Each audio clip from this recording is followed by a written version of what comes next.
Hello mes petits chats et bienvenue sur ma chaîne, j'espère que vous allez bien. Aujourd'hui on se retrouve pour un tag Empty Products. Ce tag est probablement un tag que vous connaissez déjà, que vous avez vu sur d'autres chaînes. C'est un tag qui consiste tout simplement à vous montrer tous les produits vides que j'ai gardés et vous dire tout simplement si je les rachète, si je les rachète pas, si je les aime, etc. Pourquoi je les aime, pourquoi je les aime pas. Bla bla bla. Pour simplifier, j'ai une boîte que je remplis au fur et à mesure de tous les produits que j'ai terminés. Je les mets de côté et puis je vous les présente aujourd'hui. Voilà. Ce que je vais faire, c'est que je vais vous les proposer en plusieurs catégories avec les nettoyants visage, les masques et gommages, les nettoyants corps, lait pour le corps, etc. Ça permettra tout d'abord de simplifier cette vidéo et ça vous permettra surtout à vous de vous orienter un petit peu plus facilement. On commence avec les nettoyants visage et en parlant de nettoyants visage, forcément, j'ai enfin terminé mon Angels on Bare Skin de chez Lush. C'est un produit dont je vous avais déjà parlé dans ma skincare routine. Clairement, il est indétrônable pour moi, donc bien évidemment je vais le racheter. C'est un produit qui, chez moi en tout cas, permet de réduire mes rougeurs, de lisser ma peau, de resserrer les pores, d'avoir 100 fois moins d'imperfections. Donc c'est indéniable que pour moi c'est pour l'instant le meilleur nettoyant visage que j'ai pu trouver me concernant. Depuis que j'avais fait ma vidéo skincare routine, j'ai reçu quelques messages d'entre vous qui me disaient mais pourquoi t'essayes pas celui-ci, ça pourrait te plaire, etc. Donc oui, je vais essayer, effectivement, je vais aller chez Lush, je prendrai des petits formats, voir si d'autres pourraient encore plus me correspondre, mais j'avoue que j'ai un peu de mal à me détacher de celui-ci. On continue avec ce gel fraîcheur de chez MAC. Comme vous pouvez le voir, je ne l'ai pas tout à fait terminé. Alors, que dire de ce gel? Ce gel est un nettoyant qui ne me convient pas, tout simplement. C'est pas un mauvais nettoyant du tout, c'est même un très bon nettoyant, mais vraiment pour les peaux grasses. J'ai tendance à m'orienter facilement vers des produits qui sont pour les peaux grasses, alors que ma peau est mixte et n'a pas réellement tendance à vraiment briller partout. Ce gel va vraiment venir assécher en fait toutes les parties grasses du visage. Le problème, c'est que moi j'ai une peau qui est hyper sensible. Ce qui fait que ça me fait un peu l'effet inverse. Il est très efficace, donc très asséchant, mais j'ai beau hydrater ma peau derrière, il a tellement été asséché que en fait ma peau crée encore plus de sébum, ce qui fait que je vais briller encore plus vite. Et en plus de ça, ça me rapporte des petits boutons par-ci par-là. Donc j'ai préféré arrêter de m'en servir. Je l'ai tenté plusieurs fois en fait, c'est-à-dire que j'avais utilisé à peu près la moitié du produit. Je m'étais arrêté, j'étais reparti sur le Lush. Je me suis dit allez, on retente, peut-être que c'était une crème ou autre chose qui faisait que, et en fait bah non, ce gel ne me va vraiment pas. Maintenant, très sincèrement, pour les peaux grasses et surtout pour les hommes à peau grasse, puisque les hommes ont tendance à avoir une peau quand même plus épaisse, il peut réellement être parfait. C'est un produit voilà, qui peut être vraiment idéal pour les peaux grasses. Maintenant, bien entendu, c'est un produit que je ne rachèterai pas. J'avais ensuite testé le Biotherm Homme, donc c'est un gel nettoyant aussi pour le visage, qui est pour les peaux normales. Du moins, il est indiqué pour les peaux normales. Moi, je le trouve alors plutôt efficace. Très sincèrement, c'est un très bon nettoyant lorsqu'on l'utilise. D'ailleurs, c'est le cas pour le produit MAC aussi. On a vraiment cette sensation de fraîcheur, cette sensation de propre. On sent que la peau est presque toute lisse au toucher. Enfin, c'est vraiment agréable. Mais je le trouve quand même un peu agressif. Globalement, voilà. Ces deux produits-là, je les mets vraiment dans la même catégorie. C'est le même type de gel nettoyant. Petite préférence clairement pour le gel MAC qui sent excessivement bon. Mine de rien, contrairement au MAC, celui-ci correspond quand même beaucoup plus à ma peau. Donc il est vrai que j'aurais pas le nettoyant Lush, je me serais peut-être réorienté encore une fois dessus. Maintenant, j'aime trop mon Angels on Bare Skin. Donc je ne peux pas passer à autre chose, donc voilà, je ne le rachèterai pas non plus. Niveau masque et gommage, on va commencer avec les masques et gommages de chez Tony Moly. Pour être honnête, je les ai pas finis. Je les ai pas finis parce que ils me conviennent pas du tout. Mais quand je dis du tout, c'est du tout. Concernant les autres Tony Moly, ils se déclinent en 3 couleurs. Vous avez le blanc, le beige et le doré. Le doré qui est la base que vous avez déjà vu dans mes précédentes vidéos, dont je me sers en fait pour pouvoir lisser un petit peu mon grain de peau avant d'appliquer le maquillage. Concernant ces deux petits bonhommes, vous avez le Blackhead Steam Balm et le Tightening Cooling Pack. Globalement, en traduction, ça c'est un produit qui est fait soi-disant pour les points noirs. Et là, on va avoir un masque qui resserre les pores. On va commencer par celui-ci. Celui-ci se trouve sous une forme de gel que l'on applique par mouvement circulaire, qui est un petit peu exfoliant et qui chauffe au contact de la peau. Il est censé donc voilà ouvrir un petit peu les pores, éliminer tout ce qui va être point noir, impureté. Et on va venir justement enchaîner sur le deuxième qui est donc un masque resserrant. Donc normalement, une fois qu'on a retiré les impuretés, on resserre le tout et ça donne une peau nickel. Ça, c'est sur le papier. À la rigueur, celui-ci seul, je ne l'ai pas essayé. Moi, je me servais toujours des deux simultanément. Il est vrai que j'avoue que pour tout ce qui va être extraction des points noirs, moi, je m'en servais en fait. Je venais exfolier ma peau, je venais masser la peau pendant 2-3 minutes. je venais rincer avec de l'eau chaude et j'enlevais tous mes points noirs. C'est vrai qu'il est bien parce qu'il ouvre vraiment les pores. En revanche, celui-ci, vraiment, sur le coup, il fonctionne très très bien. C'est-à-dire que voilà, vous allez avoir la peau vraiment plus lisse, belle visuellement, mais ça, c'est sur du court terme. Pour moi, je précise encore que c'est pour moi, si je parle en fonction de ma peau.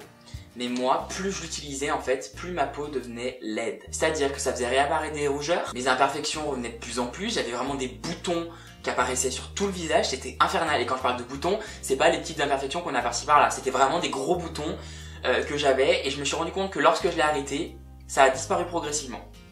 Donc voilà, je sais pertinemment que ce produit ne me convient pas, mais en plus de me donner 15 tonnes d'imperfections, ça assèche la peau à mort.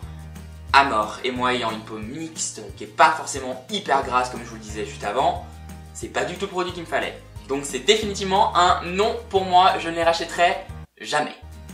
Pour ce produit, je m'adresse un peu plus aux hommes. C'est un produit Shiseido Men, donc on est sur un exfoliant que j'aime beaucoup. Je précise bien que je m'adresse aux hommes, pourquoi? Parce que c'est un gommage qui est quand même assez abrasif. Donc je pense que sur une peau de femme étant plus fine, ça doit être relativement agressif et ça doit pas forcément être très bénéfique en termes d'exfoliation. C'est un produit que je rachèterai définitivement. J'adore ce gommage. Ce gommage a la particularité en fait d'être très fin en termes de grains. Ce sont des grains en fait qui ne vont pas fondre, hein, d'accord, donc qui restent, on peut vraiment venir exfolier la peau. Il y en a très très peu dedans et il se transforme en fait en mousse, ce qui fait qu'il a une sorte de côté un peu purifiant dans l'exfoliation et c'est quelque chose que j'adore avec ce produit.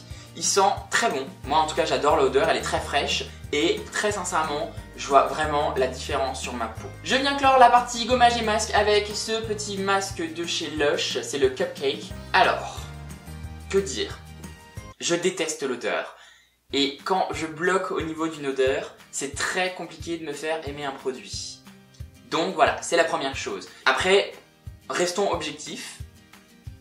C'est un masque que je n'ai pas réellement affectionné. La particularité des masques Lush, ce sont des masques qui sont frais, donc qu'on ne peut garder qu'un mois au frigo à partir de la date d'achat. Et on peut réellement en faire une cure, c'est-à-dire que tous les 2-3 jours, voilà, paf, un petit masque. Et ils viennent exfolier un petit peu à la fin, puisque vous avez des petits morceaux, on va dire, dedans. Je me rappelle plus des morceaux quoi d'ailleurs. Celui-ci c'est un masque qui est au chocolat, mais quand je dis chocolat, c'est chocolat. Genre, c'est trop, c'est genre trop. Si je me souviens bien, c'est un mélange avec de la boue, du cacao, de l'huile essentielle de menthe et de menthe poivrée. Mais franchement, moi je pouvais pas. Oh, c'était horrible, quand je le mettais, je sentais que ça. Et en plus, les produits Lush sont quand même très odorants et restent en fait une fois qu'on a rincé le masque. Donc j'ai pas du tout aimé m'en servir. Et en plus, les résultats étaient pas vraiment au rendez-vous quoi. Je peux pas trop en parler parce que j'ai pas une peau avec beaucoup d'imperfections en soi. Donc peut-être que sur une peau qui a vraiment beaucoup d'imperfections, ça va réduire à mort, vraiment éliminer tout ça, mais moi c'est pas mon cas du tout. Donc est-ce que c'est un produit que je recommande? Franchement je sais pas. Allez tester. Demandez à la rigueur un petit échantillon pour voir ne serait-ce que la réaction de votre peau. Lush, si vous êtes des gros acheteurs, à partir de 5 pots vides que vous ramenez, de toute façon vous avez un masque frais offert. Donc à la rigueur, c'est le moment d'essayer le Cupcake. Maintenant, c'est pas un masque que je rachèterai. Je suis un fervent amateur de Lush, mais pour le coup, ce sera pas de ce masque-là. On va rester sur Lush et je passe cette fois-ci à un spray qui vient de chez eux. C'est le spray à base d'eau de thé. Que dire sur ce spray? À part que je l'aime d'amour. C'est le spray le plus parfait que j'ai pu trouver concernant l'entretien de ma peau. Franchement, c'est une découverte que j'ai fait hyper récemment et pour rien au monde, j'en changerai. C'est une eau tonique en fait, c'est une eau qui est astringente, qui va donc venir resserrer les pores et qui va venir fixer entre guillemets l'hydratation sur la peau, accentuer en fait tous les effets d'hydratation sur la peau. Il est réellement astringent. Je sais que moi, j'ai tendance à avoir les pores qui sont dilatés quand même.